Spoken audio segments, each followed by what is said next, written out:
அன்பு நேயர்களே, சமீபத்தில் அறிந்த பெண்மணியை எனது வீட்டருகில் கண்டேன். கண்டவுடன் குமுறி அழுதார்.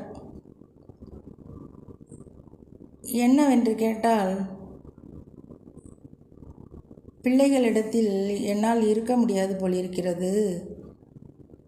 படும் கொடுமை கொஞ்ச நஞ்சமல்ல. அப்படி என்று அழுது என் வயிறு பற்றி எரிகிறது, அடி வயிறு குமுறுகிறது, என்ன ஆவானோ தெரியவில்லை அப்படி என்று கூறிவிட்டு ஒரு நாளைக்கு வந்து விவரமாக சொல்கிறேன் என்று சென்றவர்தான்.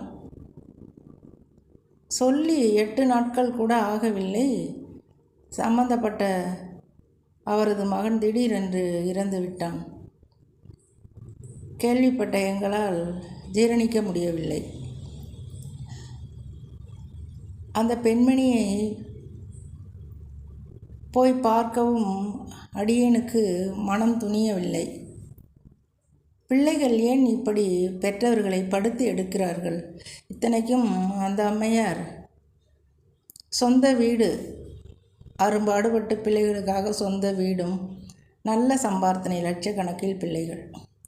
இப்படி இருந்தும் பென்ஷன் வாங்கும் அந்த பெண்மணிக்கே இந்த நிலை என்றால் மற்றவர்களை பற்றி சொல்லவே வேண்டாம். ஏன் இப்படி பிள்ளைகள் மாறிப்போனார்கள்? அதாவது, இப்படிப்பட்ட கொடுமைகளுக்கு நீதிமன்றம் தேவையில்லை. மேலே இருந்து ஒரு நீதிபதி கவனித்து கொண்டே இருக்கிறார் அல்லவா? அவரது மன்றத்தில் தீர்ப்பு இப்படித்தான் இருக்கிறது.